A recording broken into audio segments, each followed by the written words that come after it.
Why do humans dominate the world?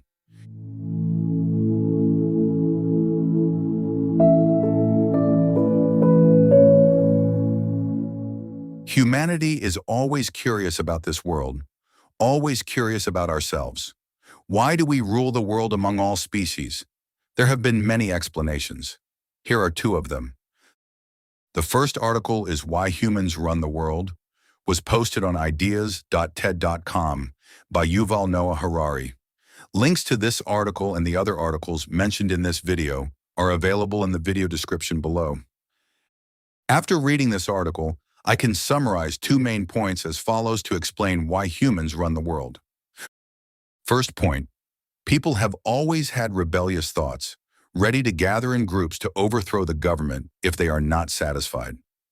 If a beehive is facing a new threat or a new opportunity, the bees cannot reinvent their social system overnight in order to cope better.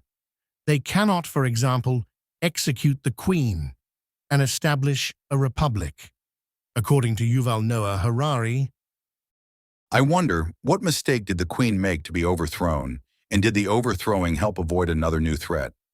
Now, Ukraine is facing threats from Russia. Should Ukraine change their president? After changing the president, would Ukraine escape the pressure from Russia? Assuming a dovish leader takes over as Ukraine's president in hopes of reducing tensions, what is the guarantee they are not overthrown by hawkish members in the government? Overthrowing a leader does not help a society escape the underlying threat. Second point, humans are very good at deceiving, and humans are also very ignorant when it comes to believing fictional things. For Harari, human rights, God, and nations are things that are not real because he does not see it. according to him, cut open a human, and you won't find there any rights. Has he ever taken x-rays? I'm sure he won't see the physical x-rays, but x-rays can see inside his body. Is this enough to prove that x-rays are real? Many people do not recognize God because they keep separating the two concepts of social science and natural science. For them, humans don't see any laws, so they don't understand any laws. Humans create laws for others. I am the law is the slogan of a dictator. That is an infantile thought.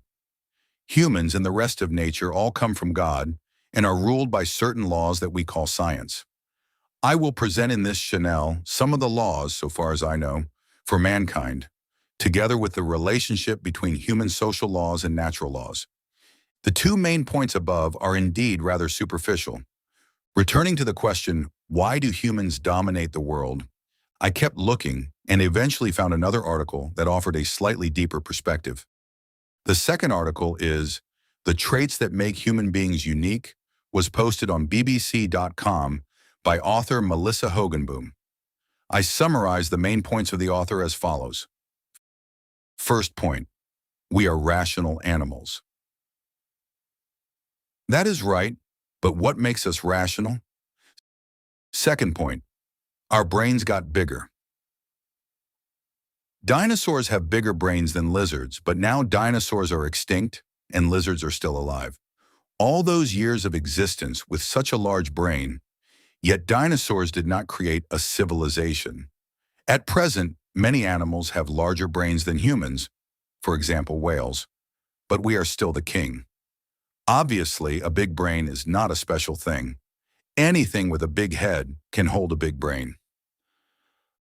Third point, our language abilities and our superior social skills. First, other animals still communicate in their own language.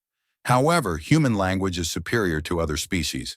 According to Melissa Hogenboom, this is because of our superior social skill, who concludes, Studies have shown that they will spontaneously open doors for adults and pick up accidentally dropped items.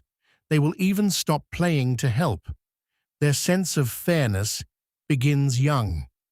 Even if an experiment is unfairly rigged so that one child receives more rewards, they will ensure a reward is fairly split. My rebuttal is that now we are in the modern world. They have been educated that they should love each other. It's a kind of culture, where culture means doing what communities do without asking why. However, because chimpanzees' houses have no doors, You don't see chimpanzees spontaneously open doors for adults. I mean that chimpanzee society is so simple compared to human society. It is unfair to conclude that humans have helped more than chimpanzees by relying on the present social behaviors of the two species.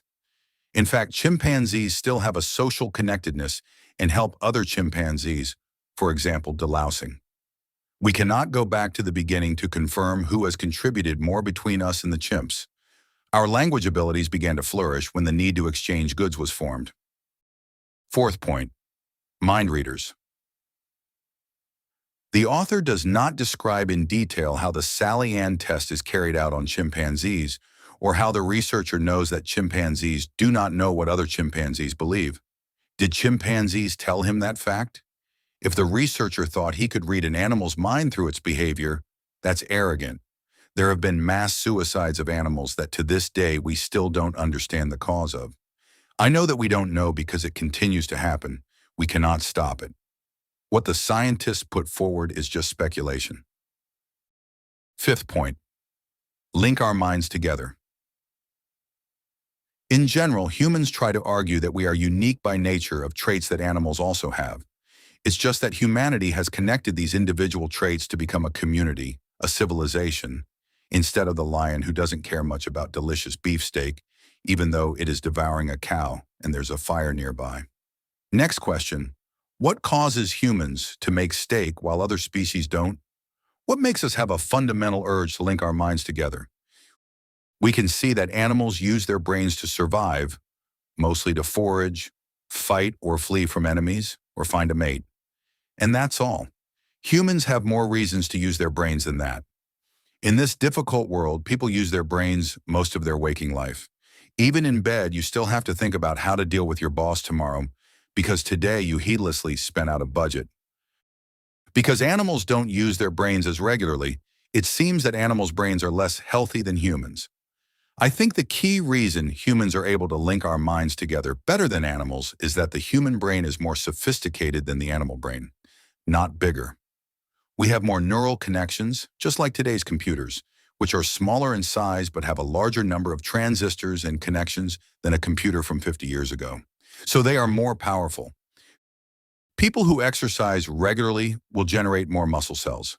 Similarly, thinking more is like exercising the brain, generating more brain cells and strengthening neural connections. Compared to the human brain, the animal brain appears to atrophy because of little use. That is why animals are limited in perception, which leads them to superstition. In short, humans dominate the world because they engage in thinking more than any other species. But what motivates humankind to engage in thinking more than any other species? The answer is that the Creator bestowed upon humanity 5 elements, which I collectively call potential. Other species possess these elements as well, but not to the same extent, and not in the same abundance as humans. Potential is the driving force behind the thinking of all species. Therefore, humans dominate the world because they have the highest potential of any species.